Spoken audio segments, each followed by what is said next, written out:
Hi, everyone. Welcome to week 4. In week 3, we finished up our Jamboard project that we did together. I loved the work that you all put into the Jamboard and comment on each other's Jamboard presentations.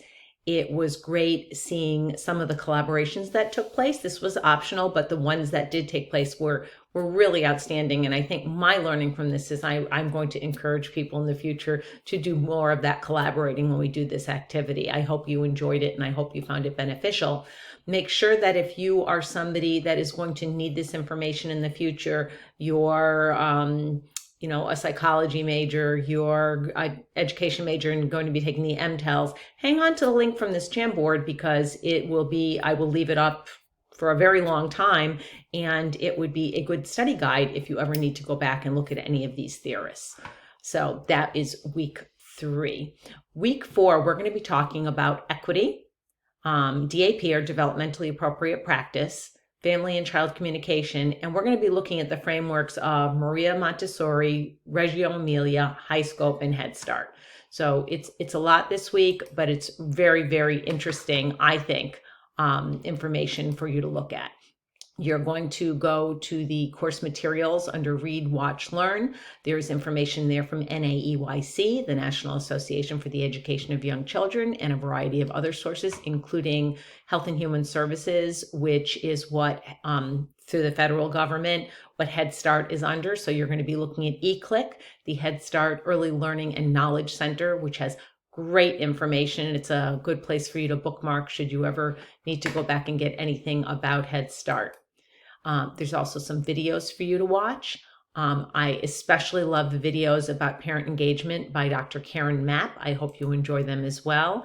And then also taking a little exploration, a little walk through NAEYC's DAP, or developmentally appropriate resources.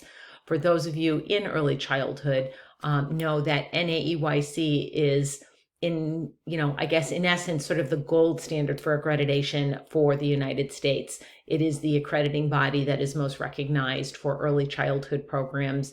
And when a parent goes to enroll their child in an NAEYC accredited program, they are, assured of a certain level of quality of that program. So that's what NAEYC is.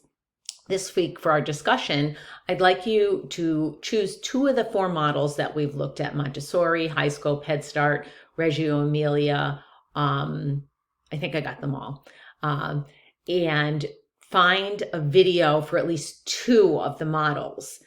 In the discussion, share the links to the video and give a quick overview of what your peers might learn in those videos. There are a couple of questions you should answer. What are the similarities and differences between the models you've selected? And which model resources resonated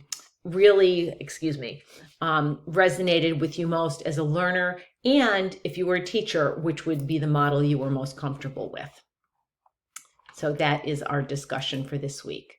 Our assignment this week, and I want to be very clear, under criteria for success, it says you may choose to write a paper. That is sort of, boilerplate that's put into all the classes. For week 4, I'm not asking you to do a paper.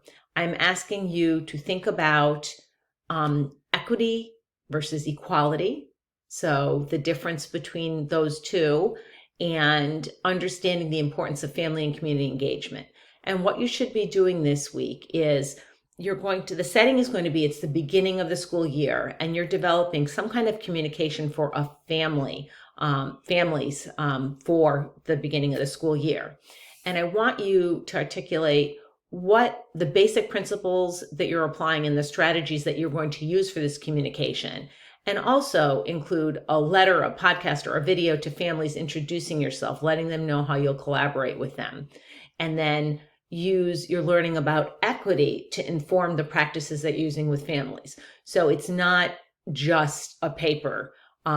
It could be a mini paper, but you also have to make sure that you also include a letter, a podcast, or video to families introducing yourself and letting them know how you would collaborate. So make sure that when you do this assignment, that you have that component of the actual communication that you would send to families introducing yourself.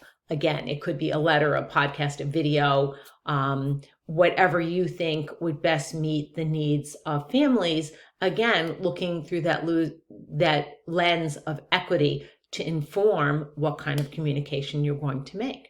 So you're going to put in writing the basic principles you're applying and the strategies you'll use. And then I want you to sort of use those strategies and principles in an actual communication to families. I hope I made that understandable for you. If you have any questions, definitely throw me an email and I will get back to you as always, typically within an hour or two, if not, definitely within 24 hours. And I look forward to our discussion this week, and I look forward to seeing all of your family communication for this week. Thanks, take care, and have a great week.